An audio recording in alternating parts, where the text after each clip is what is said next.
주님, 우리는 우리가 마음 먹은 대로 하고 싶은 대로 다 할 수 없지만은 주님은 무엇이나 다 하실 수 있는 분이십니다. 그래서 비옵나니 저희들을 불쌍히 여기셔서 주님의 말씀을 그냥 듣기만 하지 말고 그대로 실천할 수 있는 힘도 주옵소서.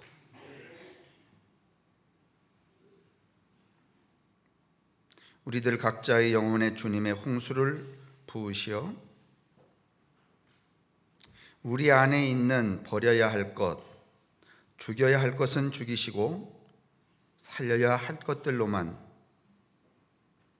이 봄의 새싹처럼 아주 힘껏 푸르게 살려 주십시오.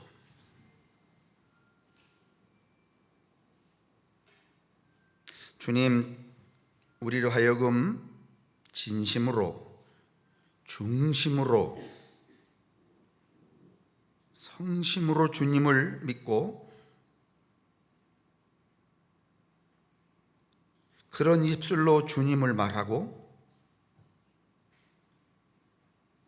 그런 내 삶으로 주님의 계명을 실천할 수 있음을 내 인생으로, 내 삶으로, 내 행실로 증명하게 하옵소서.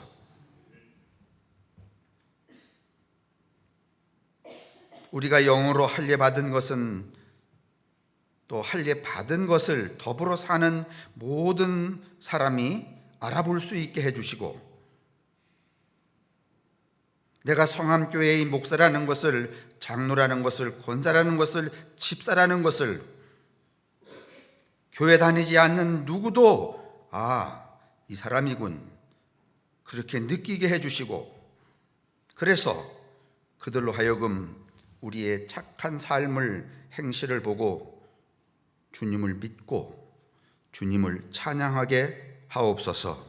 그런 교회가, 그런 교인들이 되게 하옵소서.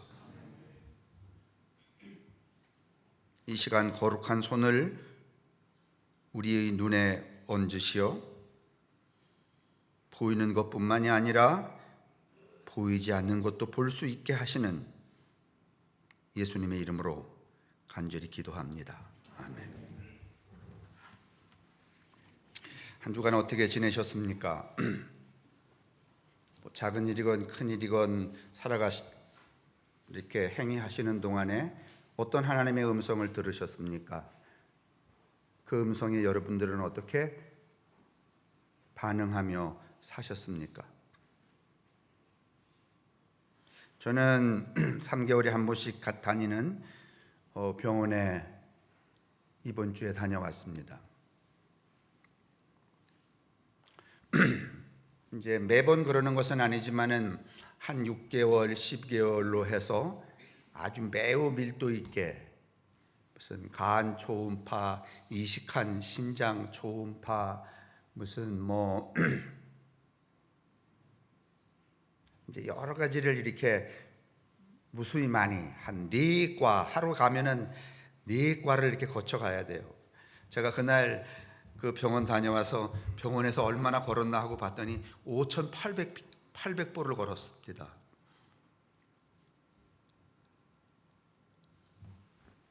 늘 여러분도 마찬가지지만은 그렇게 병원에 갈 때마다 그 전날 밤은 잠을 잘 잘 수가 없고 스트레스를 받죠. 그 다음에 검사를 이제 아침에 5시에 출발해서 한 6시 반, 7시에 도착하면 이런 앰플로다가 피를 9개쯤 뽑습니다. 피가 축축축축 나오면 오늘 좋으려나 좀 결과가 기분이 좋습니다. 근데 어떤 때는 어떻게 이 체열하는 분의 실력인지 아니면 내 몸 상태인지 이게 좀 천천히 더디게 나오면 불안해지기 시작을 합니다.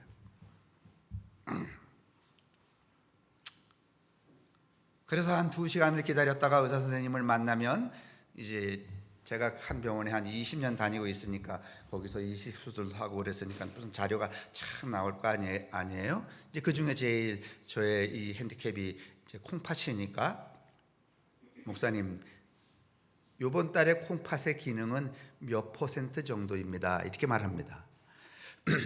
제가 7년 전에 제가 이식 수술을 하고, 이식 수술을 하기 전에 콩팥이 다 망가졌을 때는 콩팥 기능이 5% 남았을 때였습니다.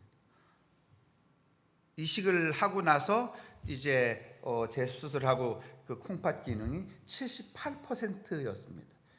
7년 전에. 아니 뭐 저 새로운 콩팥 넣는다고 그게 뭐 갓난아기처럼 뭐 100% 되는 줄 아시는데, 그럼 얼마나 좋겠어. 그리고 이제 한 8년째 돼 가니까는 지금 이제 이렇게 좀 줄어들었어요. 많이 줄어든 건 아니고 나이만큼 줄어들었습니다. 점점 줄어들죠. 여러분도 여러분의 신장, 여러분의 심장, 뭐 이 간장 이런 것들을 여러분 이렇게 체크를 안 하시니까 그렇지, 가서 하시면은요, 지금 여러분의 심장 상태가 몇 % 기능을 하고 있는지, 콩팥이 몇 %, 그거 다 나옵니다. 그러면 아무리 뭐 좋은 거 먹고 애써도 올라갈까요, 내려갈까요? 그러면 그거 계속 내려가면 뭐 남습니까? 제가 돌아오는 길에 이런 생각을 합니다. 내 인생의 맨 마지막은 무엇이 남는가?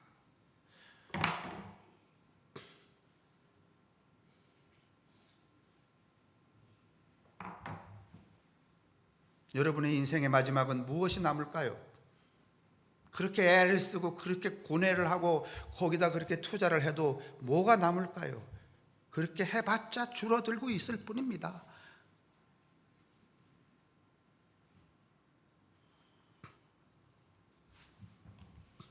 오늘 바울은 갈라디아에서 뭐라고 우리에게 결정적으로 이야기하는가 하면 하나밖에 남지 않는다.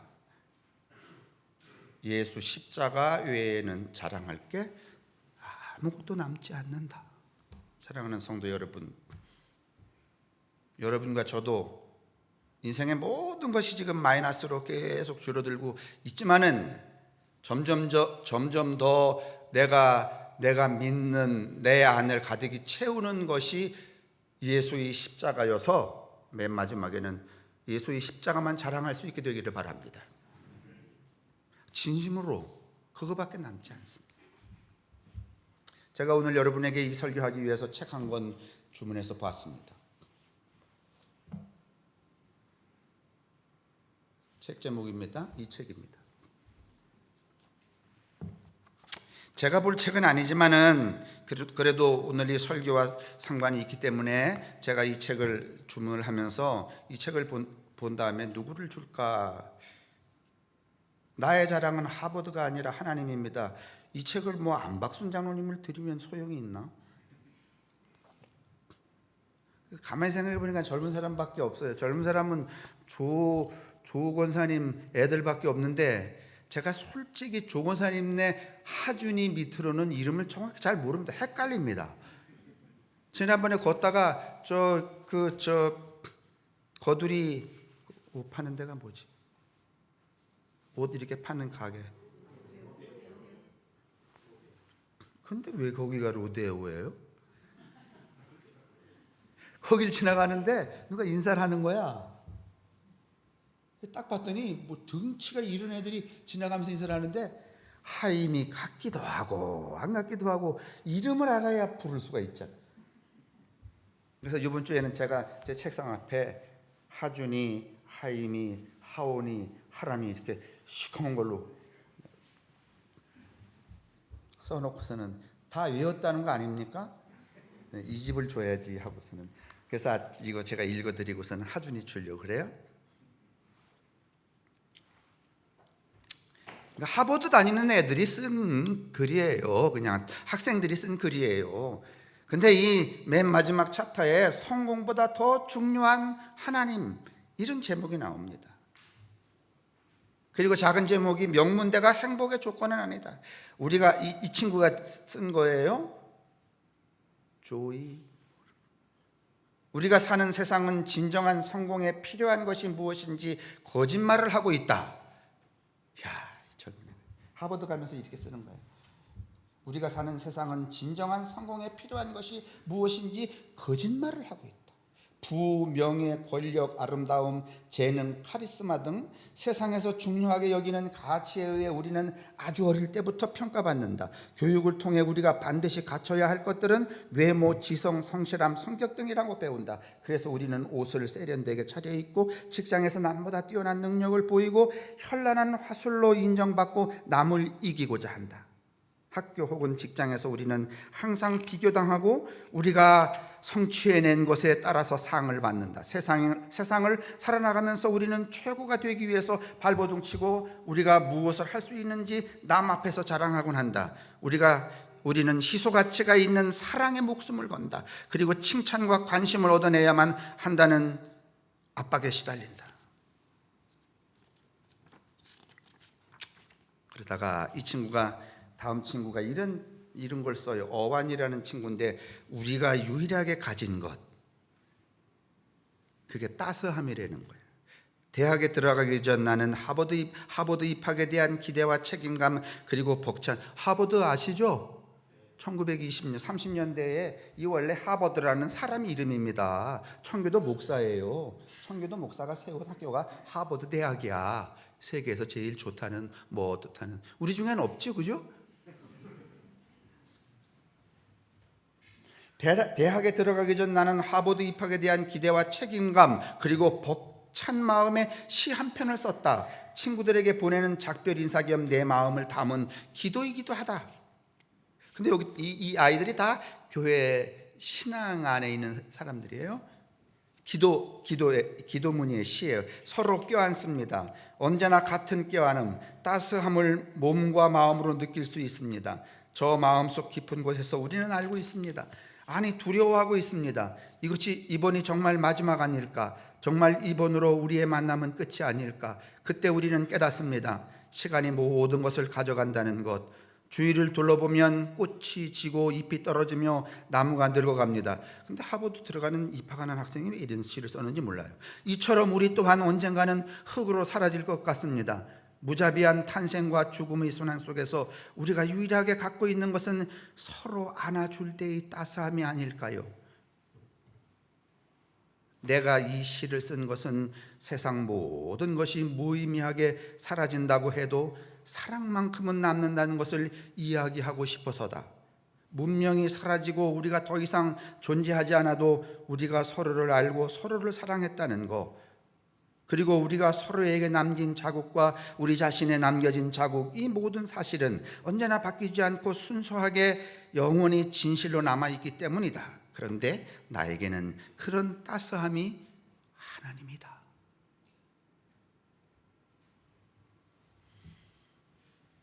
나는 그 하나님만이 유일한 나의 소유다. 제가 하준이 이거 줄 테니까 쭉 읽어 하임이랑 이렇게 읽는데 하버드 갈 생각은 하지 마.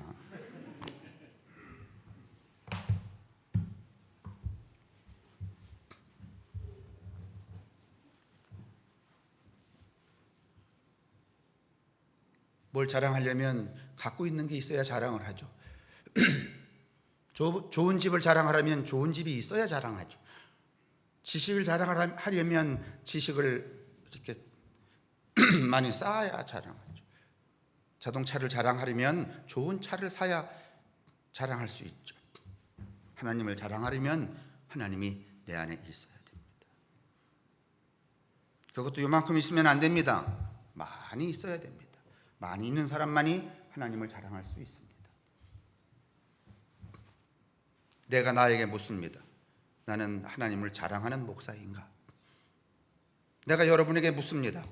여러분은 하나님을 자랑하는 성도입니까?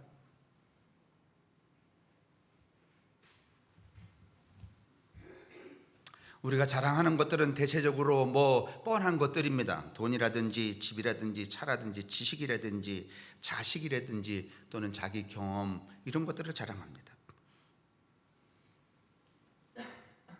이런 자랑의 단위에 따라서 인간은 이렇게 층하가 칩니다. 그걸 유한계급론이라 그렇게 말합니다.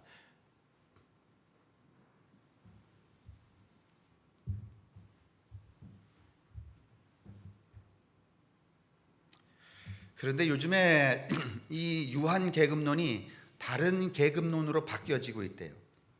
그러니까 옛날에는 이제 좋은 집 가지고 있으면은 그래도 존경할 만하고 그랬는데 요즘에는 갑자기 뭐 코인으로 떼돈 번 사람, 그다음에 뭐 아버지한테 물려받은 땅인데 거기에 도청 소재지가 들어가면서 엄청나게 배상을 받아갖고서는 부자 된 사람, 이러니까 이 유한 계급론 가지고는 인간의 층화가 잘 구분이 안 되는 거예요. 그래서 또 보여주세요. 야망 계급론이라는 게 나왔습니다. 저 야망 계급론은 은밀하게 이루어지는 겁니다. 교육이라든지 건강이라든지 연금이라든지 뭐 이런 것들을 남몰래, 이게 보이지 않는 겁니다. 이런 것들을 가득히 쌓아둠으로 그 천박한 유한 계급론에 속해 있는 사람이 아니라는 것을 은연중에 뿌듯하게 여기는 그 계급론을 야망 계급론이다. 지금 이미 우리 사회에 굉장히 많이 퍼져 있습니다. 이를테면은 강남에 있는 이 학부모들이 그 조기 교육을 일찍 시켜갖고서는 뭐 의대를 보낸다든가 아니면 뭐 법대를 보낸다든가, 이건 뭔가 하면은 교육에 투자를 하는 거야. 그전에는 땅을 사고 이렇게 유한 계급으로 갔는데 그렇게 투자함으로 다음 세대의 이 아이가 누구의 포지션만큼 자기만큼 그걸 이어갈 수 있도록. 여러분하고 저는 이 학궁리에 살기 때문에 우리 아이들한테 그렇게 어마어마하게 투자해갖고서는 얘를 상위 10% 안에 드는 성적으로 만들어서 어느 의대든지 어느 법대든지 갈 수 있는 재주가 우리한테 있어요, 없어요? 없어요. 우리는 뭐 기껏 해봤자 어떻게 돈 좀 벌어서 옛날에 우리가 갖고 싶었던 거, 이 세대가 이미 지나가 버린 거예요. 저 없애주세요. 저. 여러분은 읽을 필요도 없습니다. 읽지도 않으시겠지만 세상 돌아갔다는 거 드리려고.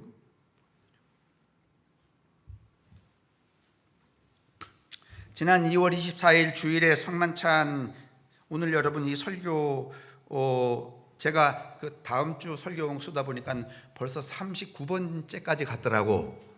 50번에서 시작했는데 이제 몇 번 안 남았네.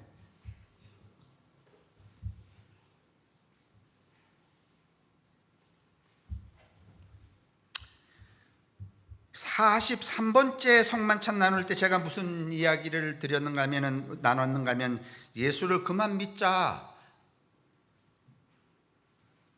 그런 말씀을 드렸습니다.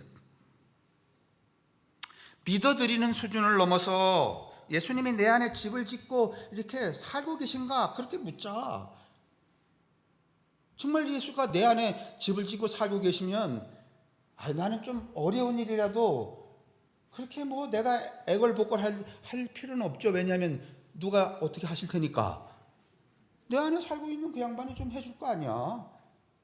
그렇다고 또 내가 뭐 좀 잘나도 그렇게 할 것도 없잖아. 왜냐하면 내 안에 그 양반 때문에 이 벌어진 일일 테니까. 그런 얘기 드렸잖아요. 그러니까 하나님을 믿는가 해서 하나님이 내 안에 계신가 이렇게 묻자는 것이죠. 근데 또 지난 시간에는 제가 무슨 말씀을 드렸는가 하면은 하나님이 내 안에 계신가, 이 수준에서 하나님이 얼마나 계신가 이렇게 묻자고 그랬어요. 하나님이 얼마나 계신가. 이게 참 저도 생각해봐도 참 이게 곤란한 질문인 것 같아요. 오늘 이 시대에 예수 믿는 사람들이 하나님 내 안에 얼마나 계신가 이렇게 묻고선 예수 믿는 사람은 별로 없을 겁니다. 그냥 교회 다니는 게 전부지 뭐. 그거면 모든 게 다 그냥 해결이 된다고 생각을 해요. 근데 해결되지 않잖아요. 교회 다니는 걸로. 그렇지 않습니까? 교회 다니는 걸로 여러분의 뭐 두려움이 극복이 됩니까? 뭐 무슨 현재가 충만해집니까? 그렇지 않습니다.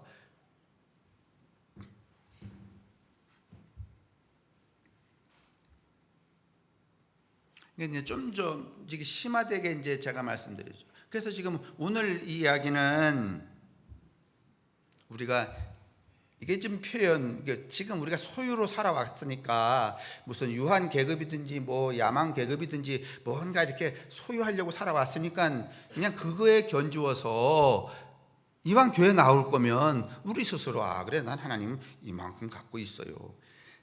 자랑을 하려면 이게 자랑이어야지. 맞나요? 맞나요?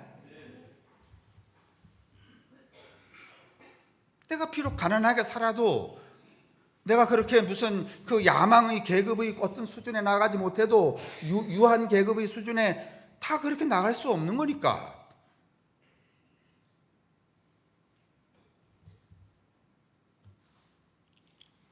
우리가 이제 요즘 사회가 되어서 자꾸 불평등, 경제적인 불평등이 심화된다 그러잖아요. 그러니까 불평등 그러시니까 그러면 모든 인구가 평등, 그러니까 다 500만 원씩을 똑같이 벌어야 된다는 얘기냐? 이렇게 오해하시는 분들이 있는데 그렇지 않습니다. 그걸 평등이라고 말하지 않고 하위 50%가 벌어들이는 것을 상위 10%가, 그러니까 인구를 줄을 쭉 세우는 거야. 하위 50%, 그러니까 100명이라 그래. 그럼 50명이, 그러니까 51번부터 100명이 보는 것을 상위 10%에 있는 사람들이 이 사람들보다 더 많이 벌어. 그러면 그게 뭐야? 그게 사회적인 불평등이야. 최소한 50명이 보는 것을 상위 10명이 보는 것보다 이게 더 많을 때 그래도 사회는 비교적 어떡하다. 그걸 팔마 비율이라고 그러는데, 그러니까 우리는 평등 그러면 그러면 네가 저 부자가 500만 원 버는데 그러면 언제 저 가난한 사람을 500만 원 벌도록 채워주느냐, 이런 세상은 오직 천국 외에는 없습니다.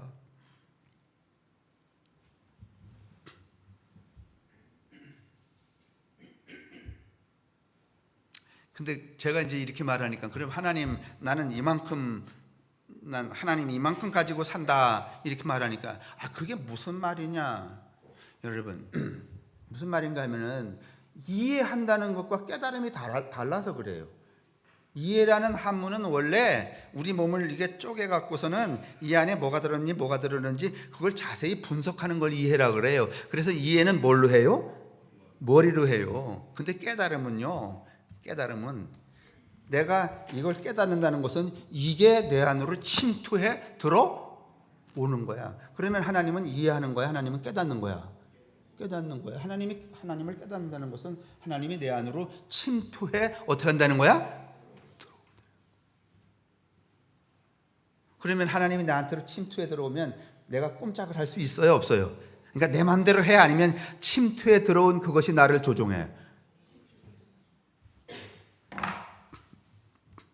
여러분, 이걸로 하나님 믿으세요? 아니면 하나님이 내 안에 침투해 들어오셨어요?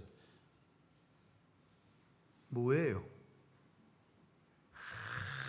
그 허목사님 만났더니 말이지 성경을 생전에 듣지 못한 얘기를 말이지 그렇게 해주는데 너무 은혜가 됐다.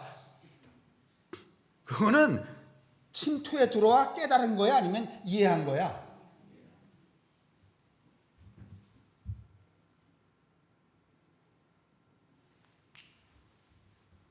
이해한 건 내가 가지고 있는 게 아니야. 침투에 들어온 것만이. 그래서 이해는 뭔가 하면은 상대적이지 않아요. 일방적이에요. 내가 이렇게 저렇게 할 수 있어, 조종할 수 있어요. 그런데 내가 꽃을 보는데 꽃이 내 속으로 확 침투해 들어왔어. 그러면 여러분 그건 일방적이 아니면 꽃과 나 사이에 비롯된 어떤 작동의 사건이야. 예수 믿는 건 여러분 이해의 문제가 아니라 뭔 벌어진 사건이야. 불이 들어왔던지 빛이 들어왔던지 꽃이 들어왔던지 아니면 십자가가 내게로 들어왔던지. 그러면 내게로 들어왔으면 얼마만큼의 양으로 내가 나를 말할 수 있기 때문에 이만큼 가지고 산다라고 하는 표현을 쓸 수가 있어요. 여러분 한번 가만히 물어보십시다. 우리 지금까지 여기 오는 동안에 뭔가가 내게 침투해. 어떤 사람은 종교가 아니고 어떤 사람이 뭐 남자든지 여자든지 뒤집어 씌워갖고선 침투에 들어와갖고 나를 지배하는 그런 일도 있어요, 없어요? 지난번에 최재우, 그 다음에 이슬람교를 창시한 사람이 누구지? 이 양반도 나이 들었네. 마호멧이잖아, 마호멧 여러분 문맹입니다. 글자를 모르는 사람입니다, 마호멧이. 근데 어느 날 기도하는 중에 그 신령한 천사가 자기 속으로 침투해 들어왔대, 안 들어왔대? 안 했으면 제가 이 말 하겠어요? 들어왔대요. 그래서 맞는 게 뭔가 하면 어머니의 책이라고 그래갖고 경전을 만든 거예요. 그게 코란이잖아요. 하물며 이슬람에도 그런데 십자가에 그쵸, 하나님 예수가 여러분 우리와 더불어 관계를 맺을 때 그냥 그래 너 좀 이해 좀 해봐라. 여러분 바울에게 예수가 이해된 거야? 아니면 침투에 들어온 거야? 어디서? 담에 새기잖아요. 종교는 침투에 들어오는 거예요. 그게 깨닫는 거야. 그러면 양으로 말할 수 있어야 돼. 얼마만큼? 그래서 바울은 뭐라고 말하는가 하면 이제 내 안에 나는 없다는 거야. 그가 침투에 들어와서 뭐만 있다는 거야. 그 바울이 말하는 거야. 내 안에 가득 이렇게. 야, 그러니까 내 안에 가득 있는 게 그밖에 없으니까 자랑할 것도. 근데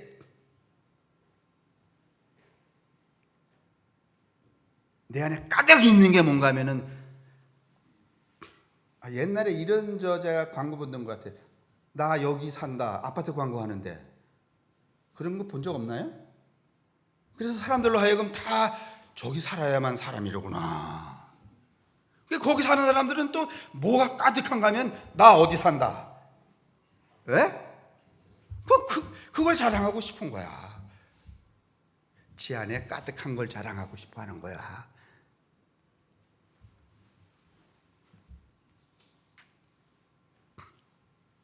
요즘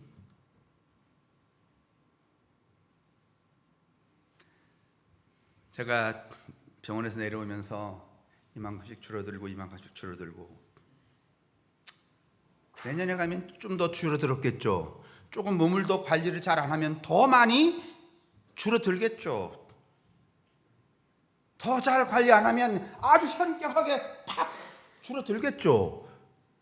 안 줄어들리는 우주의 법칙이 있지 않아요. 어떻든지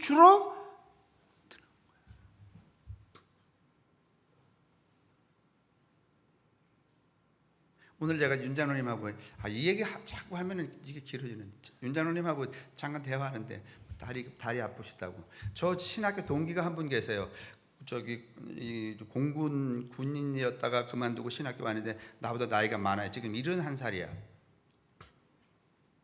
그래서 이제 무슨 이야기 하다가 목사님 내가 냉면 사드릴게. 그래서 이제 만났는데 다리를 좀 이렇게 하시는 건데 이 양반이 매일 새벽마다 조기축구, 춘천시내 목사 조기축구회 회장도 하고 이러셨어요. 근데 안장로님 저기 홍천에 현재호 목사님 있죠? 그 양반도 이 심장이 심해갖고서는 스턴트를 3개나 박았대. 여기다 이렇게.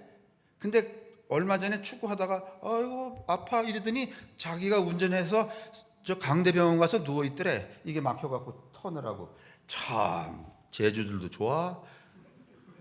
근데 이제 이 고목사님이 여기 다리를 이렇게 하시는 거야. 운동을 많이 하셨는데. 근데 어느 날 공차다 보니까 다리가 쑥 빠지더래.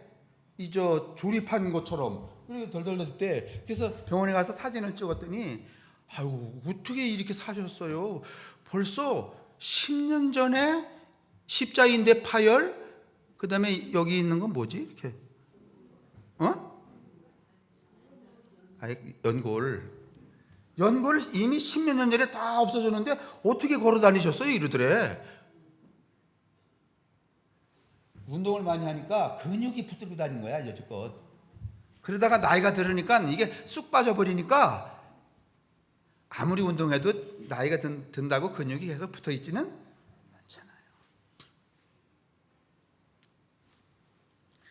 제가 얼마나 마음이 짠한지. 나 병원 갔다 온 그 직후잖아요. 이 양반도 점점 71살이 넘었지. 그래서 그날 이제 보리밥 먹었어. 보리밥. 근데 이 양반이 또 이러시는 거야. 자기 그 부인이 고기를 1도 안 먹는데, 그래서 집에 고기가 들어온 일이 여태 역사 일에 없대. 그 자기는 집 바깥에만 나가면 고기 사주는 사람을 제일 좋아한대. 아이씨, 날 보고 뭐 사달라는 얘기야.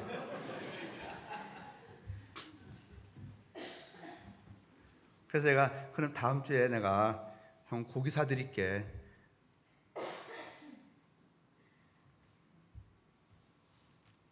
요즘 내가 나에게 말하는 게 뭔지 아세요?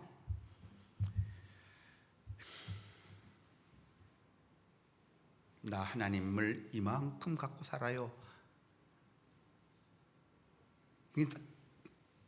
자신 없는 말이기도 하지만은 내가 나에게 주문을 해봐요. 나 하나님 이만큼 갖고 살아요. 그래서 이것도 두렵지 않고 저것도 두렵지 않고 저것도 두렵지 않아요.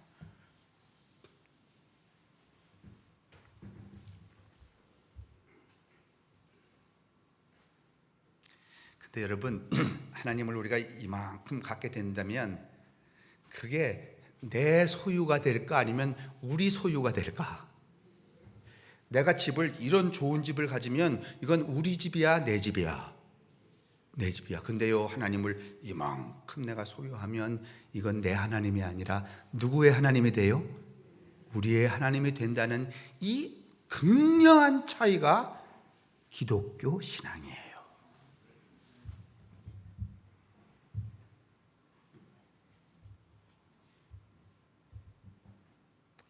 여러분, 그렇게 애써서 살아도 계속 마이너스 지대로 내려가는 게 인생이에요.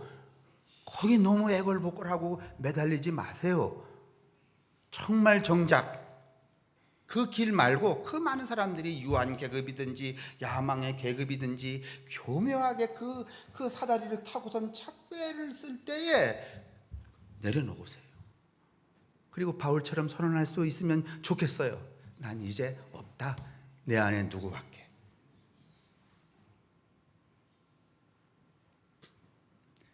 이 한 주간 여러분하고 제가 살면서 누구를 만나거나 이럴 때 말은 하지 말아요. 그게 표현할 수 없잖아요. 나 하나님 이만큼 있어. 이렇게 뻥 쳤다가 내놔봐. 이러면 뭘? 그러라는 게 아니잖아요. 이게 우리 공동의 소유가 된다는 건 그런 뜻이 아니에요. 자기 스스로 자기 삶과 자기 생애에 대한 충만한 충일감이에요. 나 하나님 이만큼 있어요. 그게 나를 세상 안에서 세상이 나에게 주는 노화, 무슨 퇴화, 이런 불안으로부터 나를 든든하게 지켜주는 유일한 힘이라는 것을 여러분 믿으시기 바랍니다. 나 하나님 이만큼 있어요. 이것만이 나를 지켜줘요. 여러 가지 내 인생사의 불안감에서. 맞죠?